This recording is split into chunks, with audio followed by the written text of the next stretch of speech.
The Lotus Sutra. Dharma Pundarika Sutra. Translated by Burton Watson. Nichiren.info. Chapter 8. Prophecy of Enlightenment for 500. Disciples at that time Purna Maitrayaniputra, hearing from the Buddha this law as it was expounded through wisdom and expedient means and in accordance with what was appropriate, and also hearing the prophecy that the major disciples would attain asamkhyas, hearing matters relating to causes and conditions of previous existences, and hearing how the Buddha possesses great freedom and transcendental powers, obtained what he had never before, and his mind was purified and felt like dancing. Immediately he rose from his seat, advanced to a position in front of the Buddha, touched his head to the ground and bowed to the Buddha's feet. Then he withdrew to one side, gazed up in reverence at the face of the honored one, his eyes never leaving it for an instant, and thought to himself, the world-honored one is very extraordinary, very special, his actions rarely to be encountered. Adapting himself to the various natures of the people of this world and employing expedient means and insight, he preaches the law for them, drawing living beings away from their greed and attachment to this or that. The Buddha's blessings are such that we cannot set them forth in words. Only the Buddha, the world-honored one, is capable of knowing the wish that we have had deep in our hearts from the start. At that time the Buddha said to the monks, "Do you see this Purna Maitrayaniputra? I have always commended him as being foremost among those who preach the law. And I have always praised his various blessings, his diligence in protecting, upholding, aiding, and proclaiming my law, his ability in teaching, benefiting and delighting the four kinds of believers, the thoroughness with which he understands the correct law of the Buddha, the great degree to which he enriches those who carry out its Brahma practices. If one accepts the thus come one, there is no other who can so thoroughly exemplify the eloquence of its theories. You should not suppose that Purna is capable of protecting, upholding, aiding, and proclaiming my law only. In the presence of 90 million Buddhas of the past too he protected, upheld, aided, and proclaimed the correct law of the Buddhas. Among all those who at that time preached the law, he was likewise foremost. In addition, concerning the law of emptiness preached by the Buddhas he has clear and thorough understanding, he has gained the four unlimited kinds of knowledge, and is at all times capable of preaching the law in a lucid and pure manner, free of doubts and perplexities. He is fully endowed with the transcendental powers of a bodhisattva. Throughout his allotted lifespan he constantly carries out Brahma practices, so that the other people living in the era of that particular Buddha all think, here is a true voice hearer. And Purna by employing this expedient means has brought benefit to immeasurable hundreds and thousands of living beings, and has converted immeasurable asamkhyas of persons, causing them to turn toward anuttara. In order to purify the Buddha lands he constantly devotes himself to the Buddha's work, teaching, and converting living beings.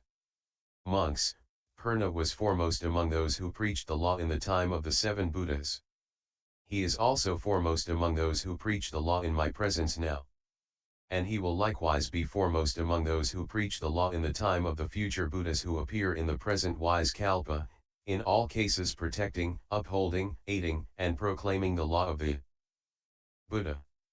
In the future too he will protect, uphold, aid and proclaim the law of immeasurable, boundless Buddhas, teaching, converting and enriching immeasurable living beings and causing them to turn toward anuttara.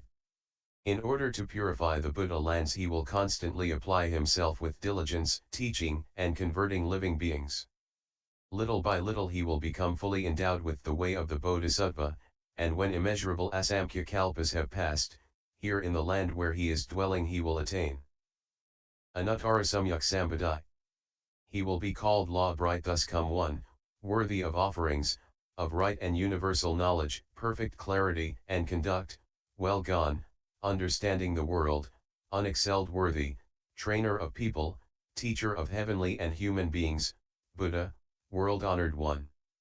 This Buddha will have 1,000,000,000-fold worlds equal in number to Ganges sands as his Buddha land. The ground will be made of the 7 treasures and level as the palm of a hand, without hills, or ridges, ravines or gullies. The land will be filled with terraces and towers made of the 7 treasures, and the heavenly palaces will be situated close by in the sky, so that human and heavenly beings can communicate and be within sight of each other.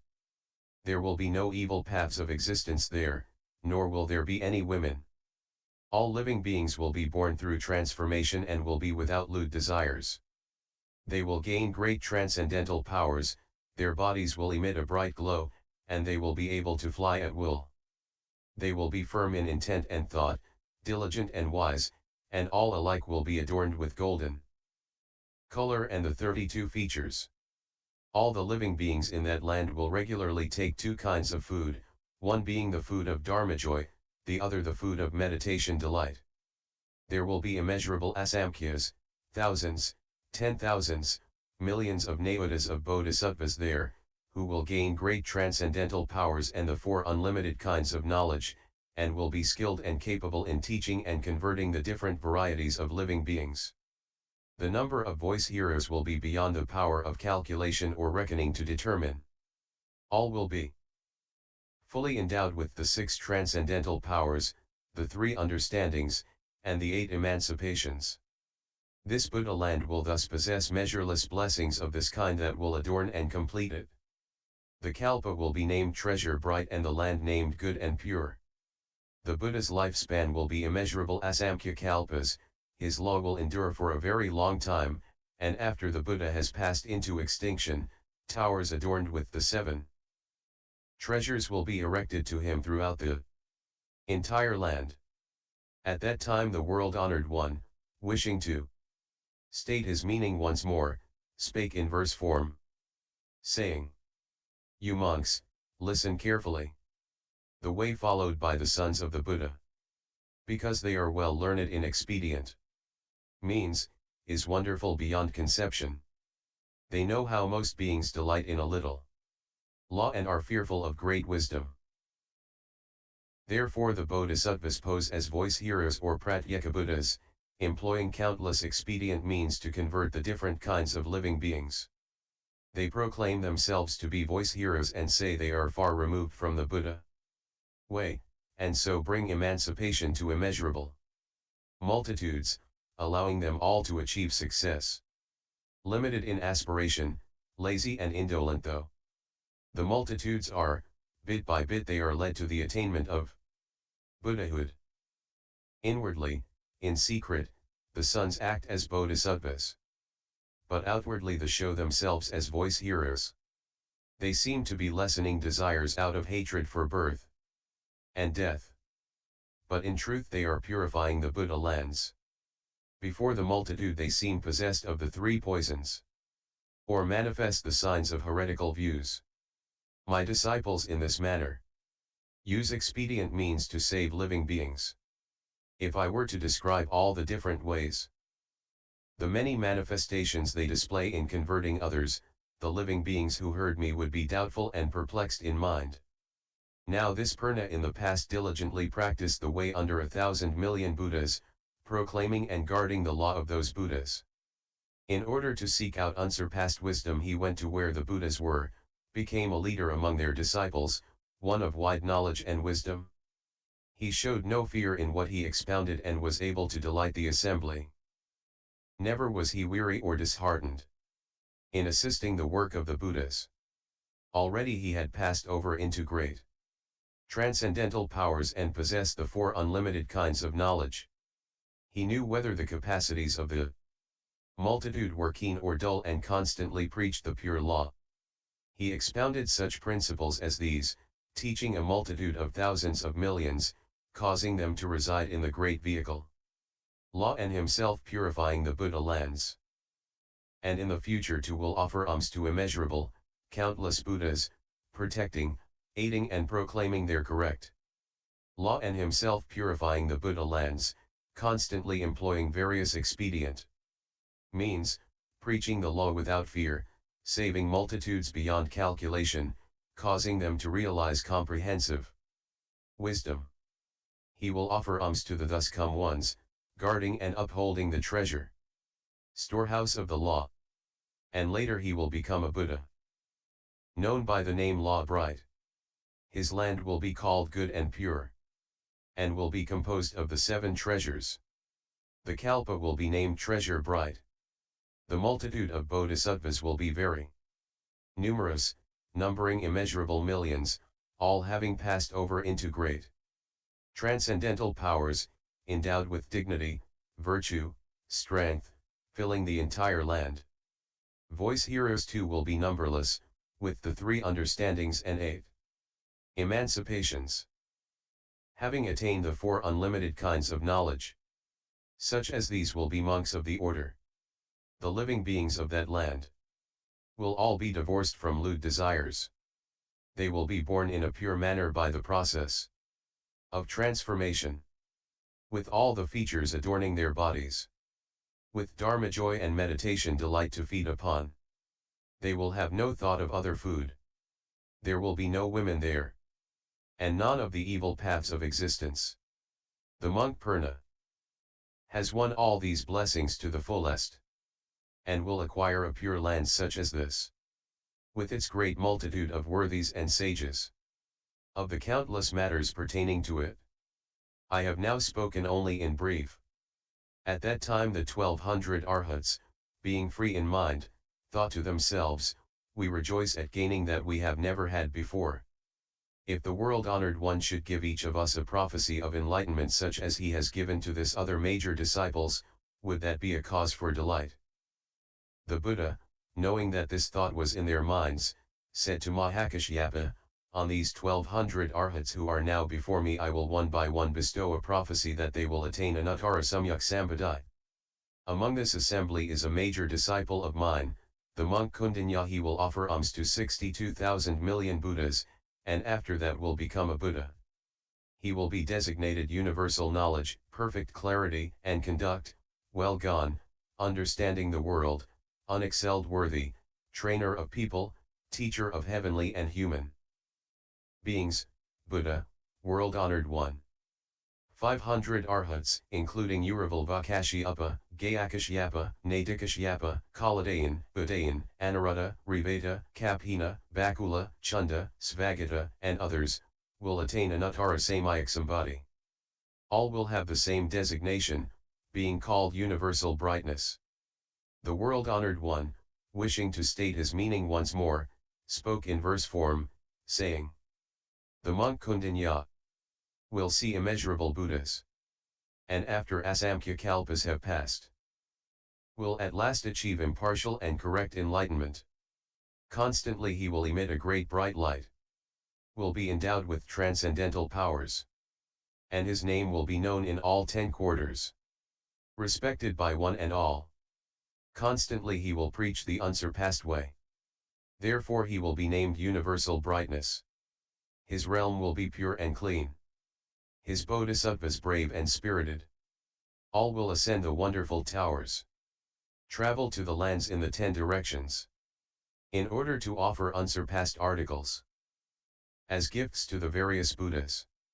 After they have offered these alms, their minds will be filled with great joy, and they will speedily return to their native lands. Such will be their supernatural powers. The lifespan of this Buddha will be 60,000 kalpas. His correct law will endure twice that time. His counterfeit law twice that time again. And when his law is extinguished, heavenly and human beings will grieve.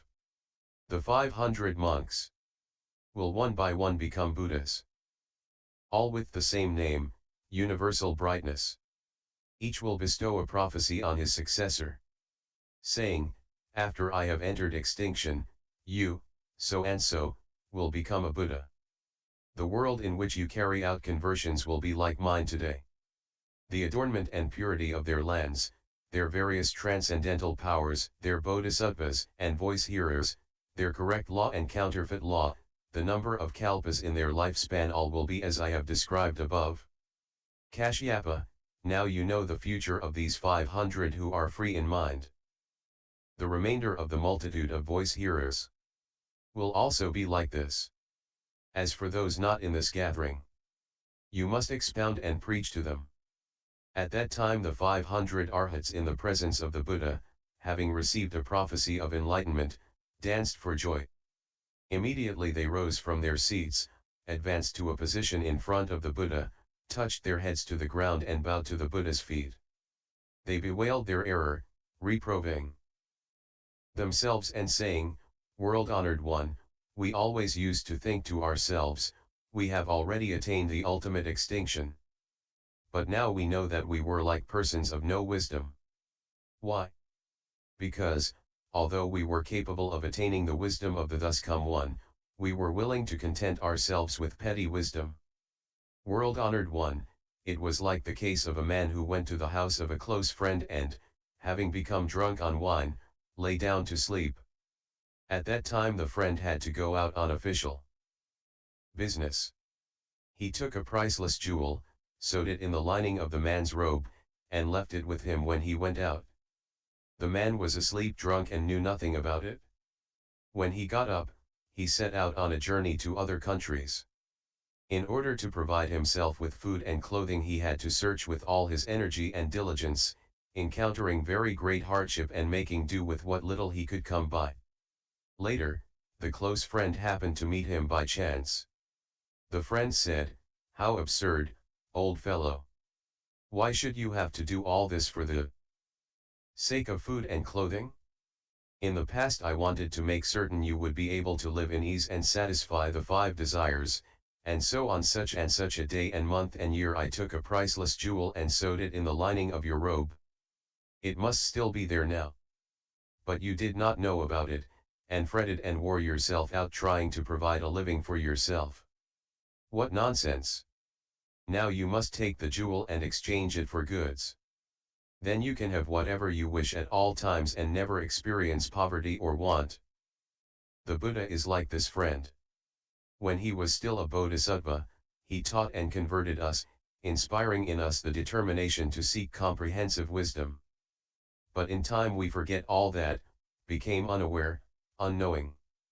Having attained the way of the Arhat, we supposed we had gained extinction. Finding it difficult to provide for our livelihood, as it were, we made do with what little we could come by. However, we not yet lost the desire for comprehensive wisdom. And now the world-honored one awakens us and makes us aware, speaking these words, "Monks, what you have acquired is not the ultimate extinction. For a long time I caused you to cultivate the good roots of Buddhahood, and as on expedient means I showed you the outward signs of nirvana, but you supposed that you had in truth attained nirvana. World-honored one, now we understand. In fact we are bodhisattvas and have received a prophecy that we will attain anuttara samyaksambuddhi. For this reason we are filled with great joy, having gained what we never had before." At that time Ajahata Kundinya and the others, wishing to state their meaning once more, spoke in verse form, saying, "We have heard the sound of this prophecy assuring us of unsurpassed ease and tranquility. We rejoice in gaining what we never had before and make obeisance to the Buddha of measureless wisdom. Now in the presence of the world-honored one we bewail our faults and errors. Of the Buddha's immeasurable treasure we have gained only a small portion of nirvana. And like ignorant and foolish persons, have taken that to be sufficient. We are like the poor and impoverished man, who went to the house of a close friend. The house was a very prosperous one, and he served many trays of delicacies. The friend took a priceless jewel, sewed it in the lining of the poor man's robe, gave it without a word and then went away. And the man, being asleep, knew nothing of it. After the man had gotten up, he journeyed here and there to other countries, seeking food and clothing to keep himself alive. Finding it very difficult to provide for his livelihood, he made do with what little he could get and never hoped for anything finer, unaware that in the lining of his robe he had a priceless jewel. Later the close friend who had given him the jewel happened to meet the poor man and after sharply rebuking him, showed him the jewel sewed in the robe. When the poor man saw the jewel his heart was filled with great joy, for he was rich, possessed of wealth and goods sufficient to satisfy the 5 desires. We are like that man. Through the long night the world honored one constantly in his pity teaches and converts us, causing us to plant the seeds of an unsurpassed aspiration. But because we are without wisdom, we are unaware of this, unknowing. Having gained a small portion of nirvana, we are satisfied and seek nothing more. But now the Buddha awakens us, saying this is not really extinction. When you have gained the Buddha's unsurpassed wisdom, then that will be true extinction. Now we have heard from the Buddha these prophecies and descriptions of adornment, and how each in turn will bestow a prophecy on his successor. And in body and mind we are filled with joy. And LS 08.